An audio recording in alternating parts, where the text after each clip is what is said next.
दोस्तों, इनसाइड में मौजूद खबर में खुशामदीद। लेकिन खबर यह है कि army chief general Asim Munir की तैनाती को रुकवाने और 9 मई बगावत में फैज हमीद और इमरान खान के मुलव्वस होने का सबूत और बुनियादी किरदार सामने आ गए हैं। और अब इसी सबूत और इन्हीं बुनियादी किरदार की गवाही की बुनियाद पर कोर्ट मार्शल की कार्रवाई आगे चलेगी। जराए ने इस बात का भी इंकशाफ किया है कि जनरल फैज हमीद के कब्जे में वो तमाम रिकॉर्ड जो जनरल फैज हमीद मुबैना तौर पर रिटायरमेंट के बाद या अपने तबादले के बाद अपने साथ इदारे से ले गए थे, वो तमाम का तमाम रिकॉर्ड भी हासिल कर लिया गया है। और ये बात भी बावसूख जराए के जरिए सामने आई है कि जनरल फैज हमीद साहब इस सारे मामले के अंदर, यानी इस वक्त जो तहकीकात चल रही हैं कोर्ट मार्शल के हवाले से, उसमें जनरल फैज हमीद साहब तहकीकात करने वाले तमाम के तमाम जो एहलकार हैं, जो अफसरान हैं, उनके साथ भरपूर तरीके से ताउन कर रहे हैं और मुख्तलिफ ऐसे मवाद की जो मुख्तलिफ मुकामात पर मौजूद था उसकी खुद निशानदेही कर रहे हैं और बता रहे हैं कि जनाब फाइल उठे पे उठो ले लो, ये USB फलां अलमारी के फलां दराज के अंदर पड़ी है, ये आप वहां से ले सकते हैं, ये हार्ड ड्राइव इस वक्त फलां जगह पर मौजूद है, फलां बंदे के पास है, आप उससे मेरी बात करें, वो हार्ड ड्राइव आपको कोरियर कर देगा। इस तरह की सूरत हाल जनाब इस वक्त डेवलप हो चुकी है। अब इस सूरत हाल में सवाल है, बहुत ही इंपॉर्टेंट सवाल है कि ये जो कार्रवाई है ये अब अपने साथ किस किस को लपेटेगी, और सबसे बढ़कर ये कि जनरल फैज हमीद साहब ने जिन 50 लोगों का नाम लिया है, उन 50 लोगों के खिलाफ कार्रवाई किस तरीके से आगे बढ़ेगी और किस तरह इन तमाम लोगों को शामिल तफ्तीश किया जाएगा। इस सारी सूरत हाल पर बात करना बहुत ही ज्यादा जरूरी है। अलबत्ता मौजूदा सूरत हाल के तनाजुर में इस कार्रवाई की अहमियत और भी ज्यादा बढ़ चुकी है, क्योंकि अगर हम हालिया दिनों में होने वाले मुख्तलिफ इवेंट्स को देखें तो यह बात और ज्यादा वजाहत के साथ सामने आ रही है कि पाकिस्तान तहरीक इंसाफ का 9 मई और 26 नवंबर के बाद अभी दिल नहीं बढ़ा, बल्कि अब वो अपनी सियासत की नेगेटिविटी को एक नेक्स्ट लेवल पर लेके जा रही है। और इसके हवाले से पाकिस्तान की जो अगर मैं आपसे ये कहूं कि ताकतवर तबकात हैं, हुकूमत है, रियासत है और रियासत से वाबस्ता अफराद हैं, वो अब एक सीरियस तशवीश में मुब्तला हो गए हैं, तो ये कहना भी कुछ ज्यादा गलत नहीं होगा। इदारों के अंदर पाई जाने वाली इस तफ्तीश और इस तशवीश का जो इजहार है, अगर मैं आपसे ये कहूं कि वो वजीर दिफा जनाब ख्वाजा आसिफ के जरिए सामने आया है, तो ये कहना भी कुछ ज्यादा गलत नहीं होगा, क्योंकि ख्वाजा आसिफ साहब ने वो तशवीश और खास तौर पर खैबर पख्तूनख्वा के चीफ मिनिस्टर के बयानात के जरिए जो फैल रही है उसको इनफैक्ट इल्फाज दिए हैं। ख्वाजा आसिफ का ये कहना था कि अली अमीन गंडापुर की बातें सीधी सादी पाकिस्तान के खिलाफ बगावत हैं, और उनका ये कहना था कि मुझे लगता है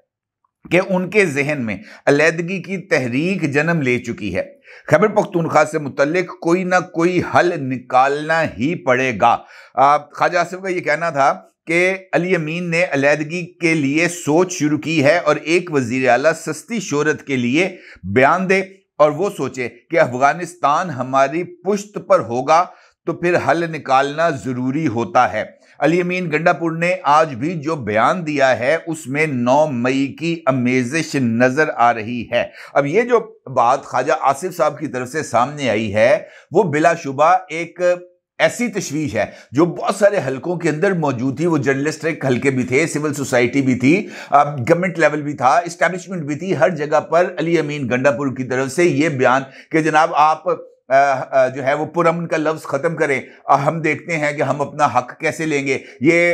हम पे गोलियां चलाने वालों को जब सामने से जवाबी गोलियां पड़ेंगी तो पता चल जाएगा कि कौन भागता है कौन रुकता है। हक जो है वो मांगने से नहीं मिलता, छीनने से मिलता है, और छीनने के लिए ताकत इस्तेमाल करना पड़ती है, हमें ताकत इस्तेमाल करने से अब कोई नहीं रोक सकता। इस तरह की जो स्टेटमेंट्स अली अमीन गंडापुर ने दी थी वो इनफैक्ट इसी बात की तरफ इशारा थी कि अली अमीन गंडापुर एक सूबे को खास तौर पर वफाक के सामने लाकर खड़ा करना चाहते हैं, और यही वो सिनेरियो था जिसके अंदर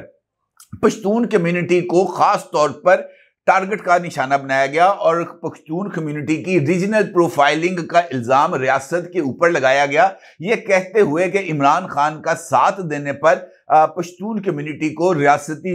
जबर का सामना है और उनको चुन चुन कर मुकदमात में मुलवस किया जा रहा है। अब ये सारे ताने बाने अगर हम देखें तो ये बात भी वाज़ेह है कि अगर इमरान खान के लिए, पाकिस्तान तहरीक इंसाफ के लिए, अली अमीन गंडापुर के लिए 3 सूबों से लोग नहीं निकलते। जिस सूबे से लोग निकलते हैं तो यकीनी तौर पर जो अमन अमान की सूरत हाल है, जो लाकानूनियत है जो की गई है, उसके जो FIRs हैं, उनके जो मुकदमे हैं, उन्हीं लोगों पर बनने हैं जो एक खास सूबे से आए थे। लिहाजा रीजनल प्रोफाइलिंग का इल्जाम तो कतई तौर पर गलत है। अलबत्ता यह बात कि अली अमीन गंडापुर एक खास मकसद को लेकर आगे बढ़े हैं तो यह बात भी कतई तौर पर गलत नहीं है। अली अमीन गंडापुर के अफगानिस्तान के साथ बढ़ते हुए ताल्लुकात, अफगान कौंसल जनरल से उनके पर्सनल ताल्लुकात, उनको बुलाकर नेगोशिएशन करना, फिर इंटरनेशनल कम्युनिटी को इंगेज करना, फिर इंटरनेशनल मीडिया को वज़ीर आला हाउस में बुलाना और उसके लिए तमाम जो SOPs हैं उनको नजरअंदाज करना, ये इसी बात की तरफ इशारा है कि सूबे में मौजूद जो उनका चीफ एग्जीक्यूटिव है वो कतई तौर पर रियासती कवानीन को या रियासत की तरफ से बनाए जाने वाले कवायद को फॉलो करने के लिए तैयार नहीं। अदरवाइज सूबों के अंदर पहले भी मुख्तलिफ हुकूमतें मौजूद रही हैं। माजी में हमने देखा मरकज के अंदर मोहतरमा बीबी शहीद की गवर्नमेंट थी, पंजाब के अंदर नवाज शरीफ की हुकूमत थी, लेकिन कभी ऐसा नहीं हुआ कि नवाज शरीफ ने वफाक के खिलाफ जनाब आकर सफ आराई करने का फैसला किया हो और यह कहा हो कि अगर वफाक ने हम पर डंडे चलाए तो हम भी जवाबी डंडे चलाएंगे। इस तरह की बात कभी नहीं हुई। माजी में इस तरह के कई ऐसे वाकयात मौजूद हैं जहां पर मुख्तलिफुल ख्याल हुकूमतें मौजूद रही हैं, लेकिन उसके अंदर इस तरह का लेवल कभी नहीं आया। तो यही वजह है कि यही पाकिस्तान तहरीक इंसाफ का जो रवैया है वो इस वक्त उनके लिए सबसे बड़ी रुकावट है। पाकिस्तान तहरीक इंसाफ ने अपने हामियों के लिए, अपने वोटर्स और सपोर्टर्स का जो एक टेम्परामेंट लेवल को सेट कर दिया है, अब पाकिस्तान तहरीक इंसाफ का वोटर और सपोर्टर उस लेवल से नीचे आने या किसी कॉम्प्रोमाइजिंग सिचुएशन पर अपनी ही पार्टी को लेकर जाने के लिए तैयार नहीं है। उनका यह मानना है कि इमरान खान डट जाएगा, मर जाएगा, लेकिन झुकेगा नहीं। लेकिन अगर वो कल को इस बात को देखें कि इमरान खान ने जो है वो झुक गया है, इमरान खान ने बार्गेनिंग कर ली है, या इमरान खान ने अंडरस्टैंडिंग कर ली है, या इमरान खान ने डील कर ली है, तो वो इमरान खान को भी ट्रोल करना शुरू कर देंगे। मुझे इस बात का काफी हद तक इम्कानात नजर आते हैं और यही वजह है कि इमरान खान बार बार आगे बढ़ने की बजाय पीछे हटते हैं। वो एक कदम आगे लेते हैं लेकिन अगले ही लम्हे उनको वो कदम वापस लेना पड़ता है जैसे ही उनके ऊपर सोशल मीडिया का प्रेशर या उनकी जमात के ऊपर सोशल मीडिया का प्रेशर आना शुरू हो जाता है। अभी आप देखें कि इमरान खान की तरफ से ये जो सिविल डिसओबीडियंस की मूवमेंट है, इसको एक हफ्ते के लिए मौखर करने का फैसला किया गया, लेकिन उसके साथ ही मुख्तलिफ सोशल मीडिया अकाउंट्स पर इस बात का जिक्र करना शुरू हो गया कि जनाब ये जो सिविल डिसओबीडियंस है ये होके रहेगी। और फिर नौबत ये आई कि अली अमीन गंडापुर जो आज पेशावर हाईकोर्ट में गए थे अपने लिए जमानत में तोसी के लिए, वहां पर भी जब उनसे मीडिया ने बार बार सिविल डिसओबीडियंस के हवाले से सवाल किया तो अली अमीन गंडापुर को ये बात कहना पड़ी उनके सामने कि जनाब ये जो है सिविल डिसओबीडियंस का ऐलान कल तक हो जाना चाहिए था, लेकिन अभी नहीं हुआ। इमरान खान जब भी सिविल डिसओबीडियंस की तहरीक का ऐलान करेंगे हम उनके हर हुक्म को बजा लाएंगे। ये इस बात की तरफ इशारा है कि पाकिस्तान तहरीक इंसाफ जिस अब खुद अपने शेल में चली गई है उससे बाहर निकलना उनके लिए मुमकिन नहीं। दूसरी जानिब जो इस वक्त तहकीकात 9 मई के हवाले से चल रही हैं, रियासत उससे पीछे हटने के लिए तैयार नहीं, और ये जो दो इंतहाएं हैं वही इनफैक्ट इस वक्त पाकिस्तान का एक हकीकी मखमसा है और उस मखमसे से निकलने की कोई गुंजाइश मौजूद नहीं है। जो तहकीकात इस वक्त जनरल फैज हमीद के खिलाफ चल रही हैं, जिसकी इब्तिदा टॉप सिटी केस से हुई थी, वो अब बढ़ते बढ़ते बढ़ते आर्मी चीफ की अपॉइंटमेंट को रुकवाने और उसके बाद 9 मई के वाकयात तक पहुंच चुकी है। DGISPR की तरफ से जारी की जाने वाली प्रेस रिलीज में भी इस बात के वाज़ेह तौर पर निशानदेही की गई है कि जनरल फैज हमीद के जो 9 मई के हवाले से कनेक्शंस हैं अब उसको भी इन्वेस्टिगेट किया जा रहा है। उसके साथ साथ इस बात के भी शवाहिद सामने आए कि जनरल फैज हमीद के रिटायरमेंट के बाद भी मुख्तलिफ पॉलिटिकल लीडर्स के साथ राब्ते रहे हैं और मुख्तलिफ अदालती शख्सियात के साथ भी राब्ते रहे हैं। 50 के करीब लोगों के नाम सामने आए और ये इंकशाफ सामने आया कि जनाब 50 के करीब पॉलिटिकल लीडर्स हैं जिनमें से अक्सरियत पीटीआई की है, उनके साथ भी राब्ते हैं। और लेकिन इसका मतलब ये नहीं है कि दीगर जमातों के कायदीन के साथ जनरल फैज हमीद के राब्ते नहीं थे। पीपल्स पार्टी के भी चंद कायदीन के साथ जनरल फैज हमीद के राब्ते थे और मुस्लिम लीग नून के भी चंद कायदीन के साथ उनके राब्ते थे। और ये नहीं हो सकता कि पाकिस्तान तहरीक इंसाफ के कायदीन के नाम सामने आए तो पीपल्स पार्टी और नून लीग से वाबस्ता पार्टी लीडर्स के नाम सामने ना आए जो जनरल फैज हमीद के साथ राब्ते में थे। इसी तरीके से अदलिया में जो इस वक्त भी हाजिर सर्विस जो जज साहिबान हैं, उनके साथ भी जनरल फैज हमीद के कनेक्शंस मौजूद थे और वो रिटायरमेंट के बाद भी वो उन कनेक्शंस को इस्तेमाल करते रहे हैं। लिहाजा ये जो सिचुएशन इस वक्त सामने आ रही है, ये बहुत ही ज्यादा मेसी सिचुएशन है। क्योंकि ये बात भी देखें, इसको कोई बंदा तस्लीम करे या ना करे, जनरल बाजवा ने अपनी रिटायरमेंट से पहले और इमरान खान को इक़्तिदार से निकालने के बाद, यानी जब उनके खिलाफ तहरीके अदम एतमाद कामयाब हुई थी, जिस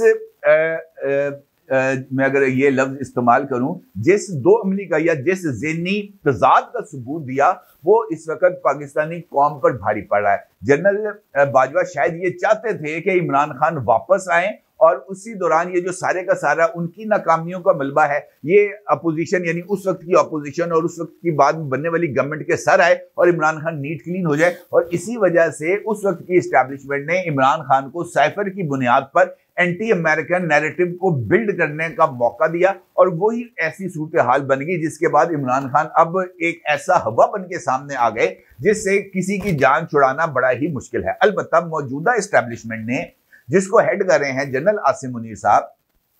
इन्होंने इमरान खान के ये जो सोशल मीडिया हाइप है या उनका ये जो